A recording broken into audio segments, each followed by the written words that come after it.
Welcome to Healthy Pets, Healthy Owners. I'm Dr. Edmund Sulkowski, and we're here without fear of the COVID-19 virus.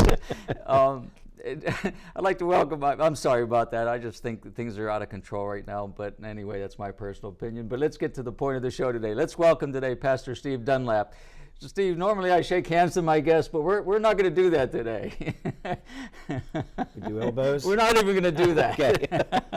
Let's welcome to the show, Steve. It's a pleasure to have you on. You were on Healthy Pets, Healthy People on AM 1250 with me the other day, and we had such a wonderful conversation about what you're doing as pastor of the First Baptist Church in Washington, Pennsylvania. And we in Pennsylvania always have to clarify that as Washington, PA. But you're doing a tremendous amount of work there, and you're also quite involved with the community, and also you're actually co-chair of a committee that I sit on, the what do we call that? The Outreach Committee. Outreach Committee. And you're involved with the opioid and the drug addiction that's going on in the area.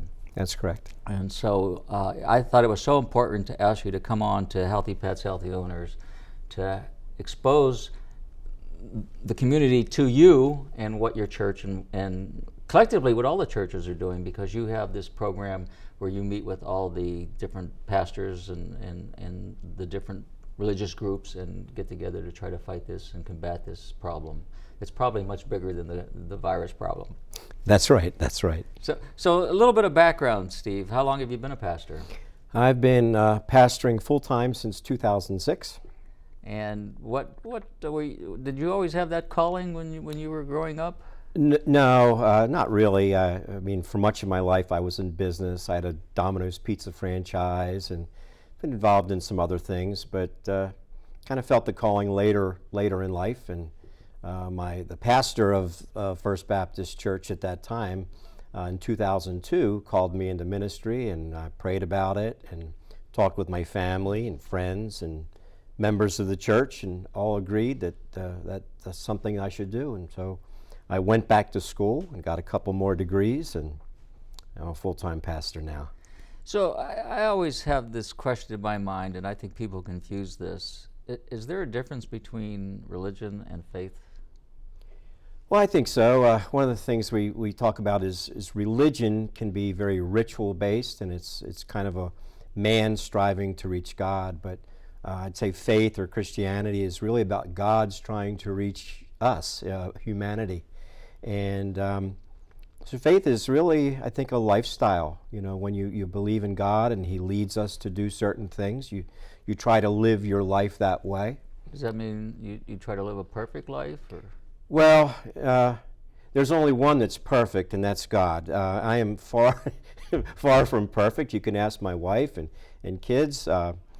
But we strive to live a new life. We try to change or turn away from the things that we know are wrong. And as the Word of God or the Spirit of God guides us, He leads us. And hopefully we're doing some better things. The idea is the old life is gone and the new life has come. So how long has the First Baptist Church been in Washington? Well, we've been there since 1814. That's an old church. We've been around. This is our third century of ministry, and of course, ministry has changed a great deal over the years. And you're located close to W&J. Yeah, we're right at the corner of Wheeling and College Streets in Washington. And this is, I think, your third building. That's correct. Third church. That's correct. And how old is this church? The building we are in right now, the cornerstone, is 1929. So that's an old building in itself. That's correct. That's right. And was it always in that general area? In the general area, yeah. We've sort of been along that Wheeling Street. At one time, the previous building was at the corner of Main Street and Wheeling, where the Observer Reporter parking lot is today. Oh, okay. Yeah. Yeah, I'm trying to think if I remember that building when I went to W&J. Was it still there? No, then? no, it would not have been there then. The parking lot was there then. Yeah. Yeah.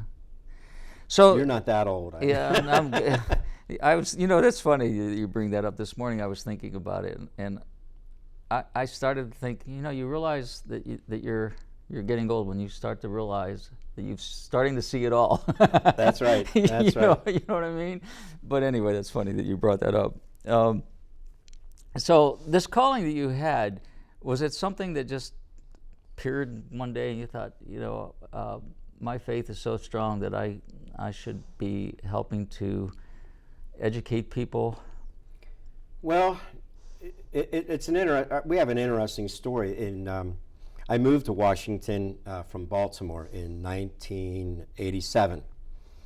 My wife and I were engaged. She's actually from Little California, PA.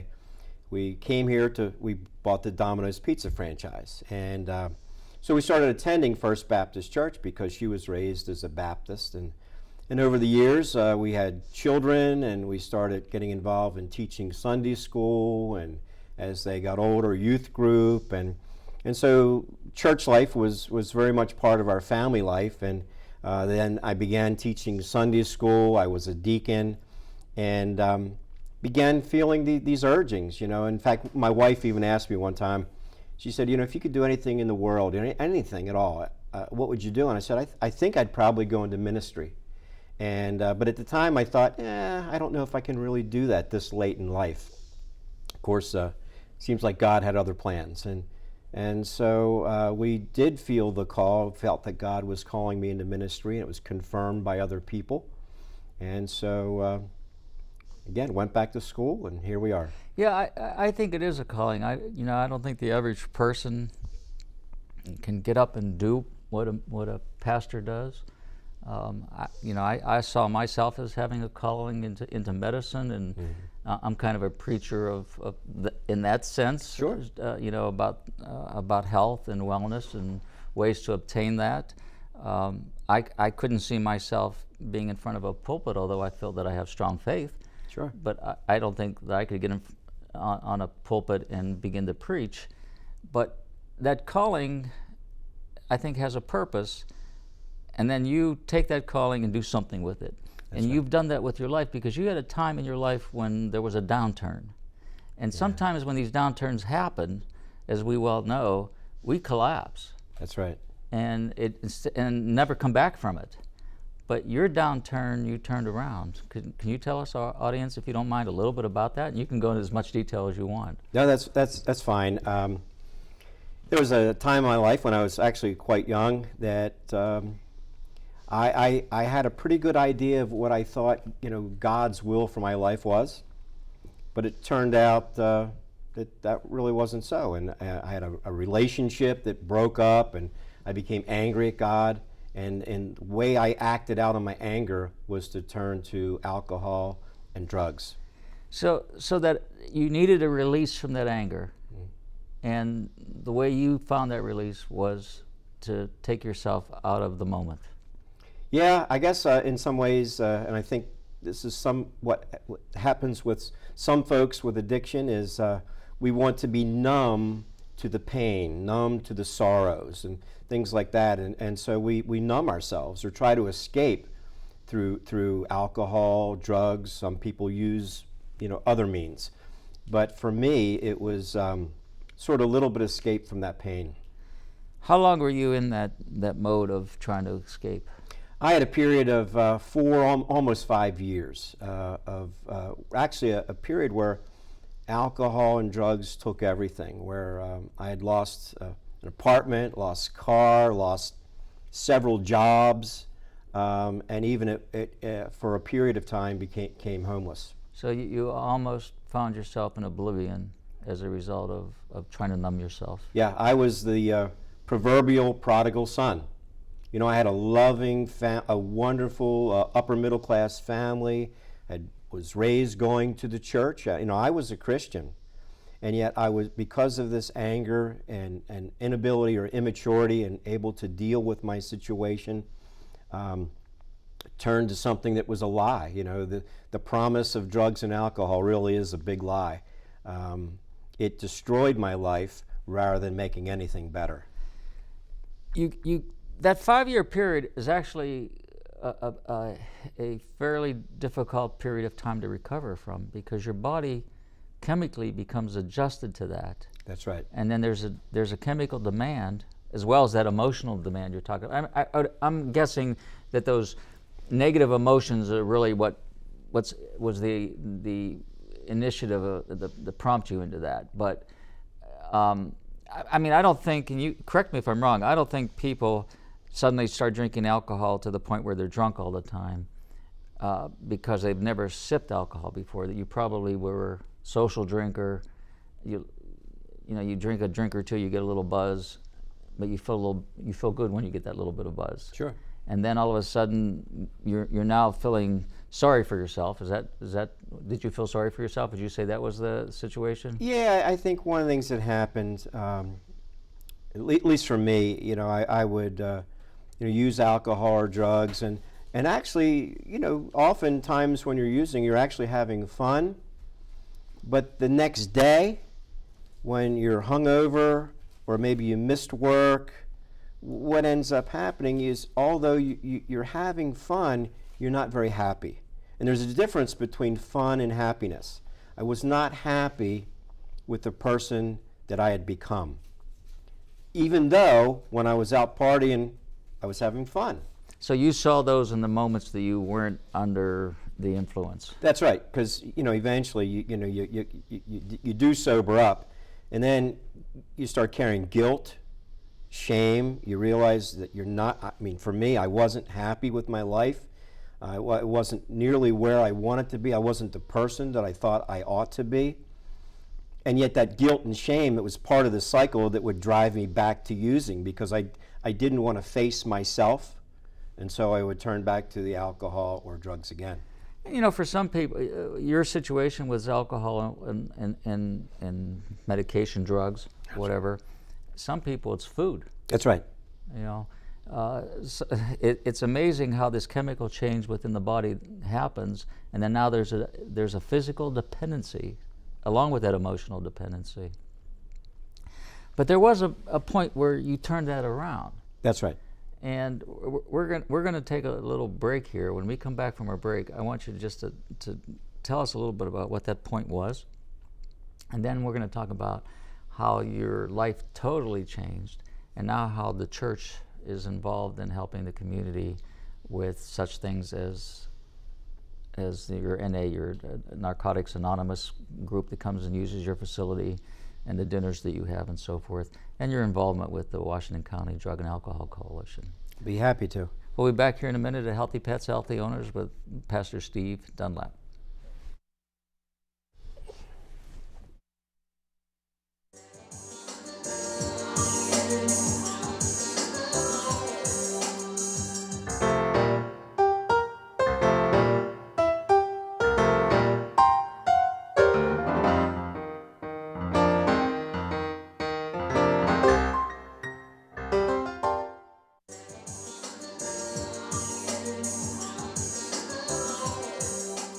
Hey, we're back here at Healthy Pets, Healthy Owners with Pastor Steve Dunlap from the First Baptist Church in Washington. Good to be Steve, we were talking about the situation that you went through, and you kind of got yourself into that situation, then you became dependent on the situation you were in. That's right. But there was a pivotal moment that changed that for you. What was that pivotal moment? Well, it was actually two moments. One, I was actually sitting in a bar one night, and had been drinking quite a bit, but I, in some strange way, heard the voice of God, and God said, you can run as much as you want, but no matter where you run, I'm already there. And it was as though God was speaking to me and saying, you're mine, and all you need to do is come back home, kind of, again, the prodigal son. Another situation happened one night, just a short time later, where my actual earthly father found me one morning passed out on the driveway. Couldn't even make it into the house. And so my father picked me up, and he took me in the kitchen. It must have been probably about 6 in the morning. It was still dark out. And my father grabbed me by the face, and he got up real close, and he said, I'm your father, and I will always love you, but I don't like you anymore. He didn't like what I was doing to myself. Mm-hmm. But just that the confirmation that my Father still loved me and cared about me, and then also my Heavenly Father loved me and cared about me, began a change in me that I realized, I could, the prodigal son could go home. I could get out of this. And so I went through a period of submitting myself to my father, my pastor, and also to a boss. I'd gotten a job, and so began this process of change. Back then, I didn't know anything about a 12-step program or Narcotics Anonymous. And so for me, it was a matter of, I couldn't use the same rationale and logic that got me into the mess to get out of the mess. And so I couldn't keep doing the same things and expecting change. And so I really had to submit myself to some other people that I trusted, who knew that loved me and also cared about me, because I wasn't wise enough to make decisions for myself. I submitted myself to them for a period of time so that I could get on the right path. And that was a big help to me. So you come to that realization, you work through these programs, your body physically changes as you get off of this stuff. It goes back, it has memory. That's right. Do you ever have now the sensation, I need to have that extra drink or get that little separation from reality? No, I don't. I've been clean for 32 years, which is happy to say. But no, I mean, I'm at the point now where I just don't even have those kinds of urges. It's something that it doesn't interest me at all. The reason I pose that question for you is because when I first heard you talk, you said you were an addict. Yeah. And I think everybody that has gone through what you've gone through in your life and has come out of it and survived and is well now, still sees themselves in that position. That's right. I still do say, I'm an addict because not just to drugs and alcohol, but I also realize that anything that isn't good for us, we can easily become addicted to. You mentioned food. One of the things that, sometimes I preach at church, I try to explain addiction. I say, if you can't say no to a piece of cake or a piece of pie, then you probably have some addiction issues with sugar. Some people... Which is the same chemical response in the body as cocaine and heroin. That's right. Other people, and again, something goes on in the brain that need to be in control. Control issues, or some folks get a release through anger. All of the things that are sort of harmful to us can be addictive. Now, I would also say that from a biblical point of view, we would call it sin. And all of those things can be addictive. Including our cell phones, as it appears today. Absolutely. So you're now on a pulpit. Did you ever hide these sins, these addictions, or do you use that as an example to help other people? No, I think I've tried to be very open about that. I think the more we confess our own brokenness as pastors and our own frailty, the more others can relate to our message. And so try to be very honest about the things that I've done. I'm not a perfect person. None of us are. That's why I need a perfect God to help me, to save me, if you will. So the church got involved with Narcotics Anonymous, or what you refer to as NA. How did that happen? Well, several years ago, actually, before I became the pastor, a group had come to us and asked if they could use our fellowship hall to meet in, and the church agreed, although while we agreed to allow Narcotics Anonymous meet there, we had many people in the church who didn't want, those people, those sinful drug addicts, to be in our building. And it was a struggle for many years. There was just, and for a long time, Narcotics Anonymous would meet, but that was it. We had no relationship with them whatsoever, other than when folks in the church would complain. And but something happened after several years. One day, So there were some folks in the church who complained that the children of some of the addicts were playing with the toys that belonged to kids from the church. And so there was a suggestion that we should put a lock on all the doors to keep the Narcotics Anonymous kids, the addicts' kids away from the toys. And about that time, my wife blew a gasket. And she said, all right, that she suggested that she would start providing child care for the children of the addicts who came to the meeting. And when she made that suggestion, it also meant that I was going to be providing child care. And so we did. We along with a few other volunteers, began providing child care. And what happened was they're kids. There's no difference between an addict's children and somebody from First Baptist Church's children. They're kids.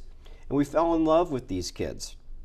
And we provide snacks for them. We have crafts for them. We give them Christmas presents and Valentine's Day presents, and they'll be getting Easter baskets next month. Well, actually, you had the opportunity to expose them to something that they may not be exposed to, and that kids tend to repeat what they see. That's right.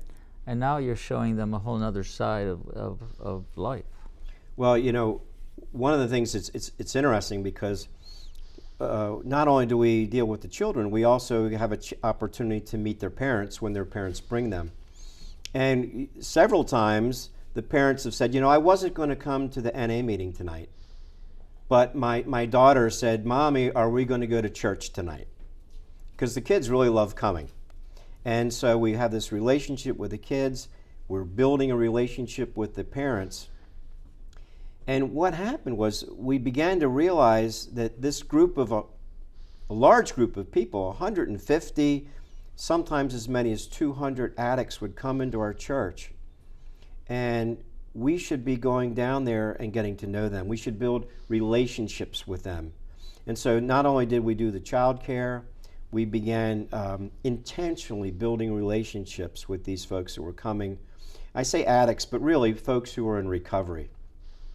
One of our deacons suggested that we support that we would do an anniversary. They have an anniversary dinner that they would do every year, and now the church sponsors that dinner. And that's actually coming up here soon, isn't it? This coming Tuesday, March 17th, the NA anniversary dinner. It is for addicts, but the church is happy to help support them by providing the dinner. And it's really fun because now, years ago, we were the church who didn't want those people. Now, we're a church where all the little old ladies, they're baking cakes and pies and making food for folks who come in recovery. And when we do the dinner, it's really fun to see these little old ladies hugging, the addicts and people in recovery. And so we've built a relationship. And now what we hear every Tuesday night from those in recovery are, Pastor, I'm getting my key tag. I've been clean for a year. I've been clean for 5 years. Pastor, I just regained custody of my children. Pastor, I just got a job. Pastor, would you do marriage counseling for us? And Pastor, can we start coming to your church? So you're impacting the community one step at a time. Sure. And when you impact the lives of that person, they're going to impact the lives of somebody else in a positive way. That's right. I fortunately have never had an alcohol issue or a drug issue. I don't even like to take an antibiotic. But there's not one family out here that hasn't been affected by drug addiction, alcohol addiction, one way or another. That's right.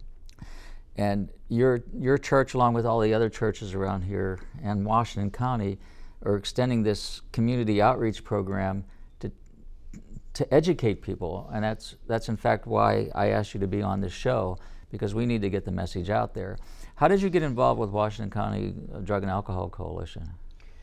Well, I guess just because of the work that we are doing with Narcotics Anonymous. And I have to say, it's not so much that we are doing the counseling. It's the Narcotics Anonymous program, the 12-step program, really works. And so we're just helping them to do what they do.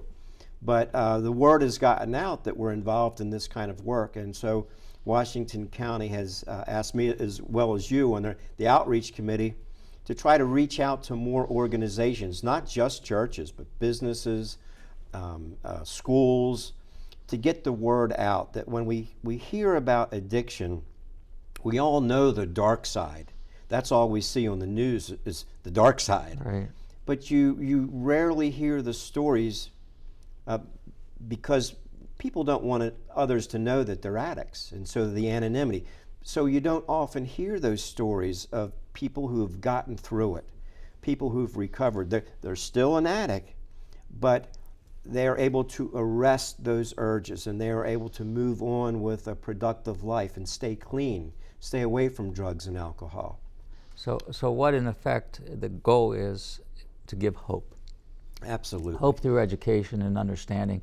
And I've got to tell you, when I was in school and I was trained to how to identify someone that might be addicted to drugs or alcohol and so forth, I never really understood. I didn't understand it until I was asked to become part of this Washington County Coalition of how the impact of drugs affects everyone, but how you can actually recover and have a prosperous, healthy quality of life.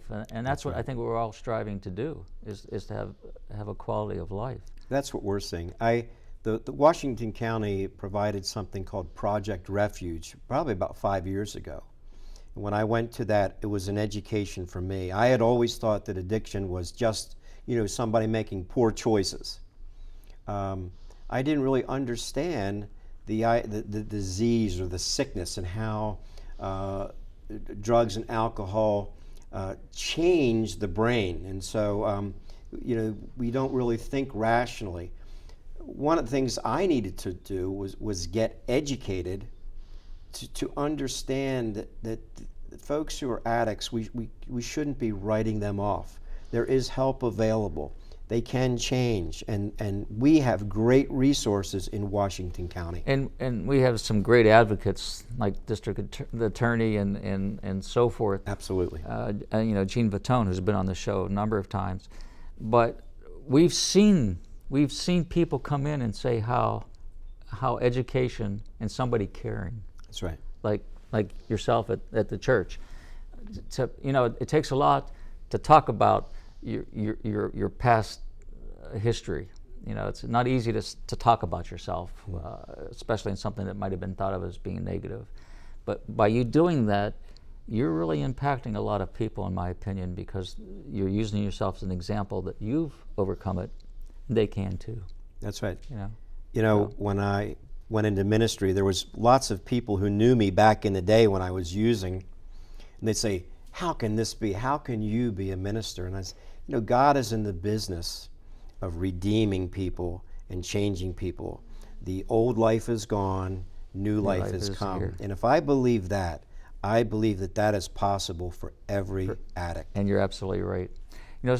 Pastor Steve, I thank you so much for coming on the show. We're at the end of the show.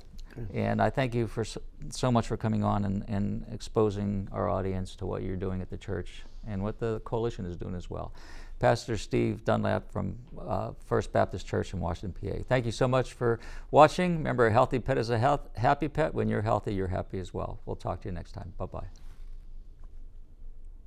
Quick half an hour, huh? Yeah.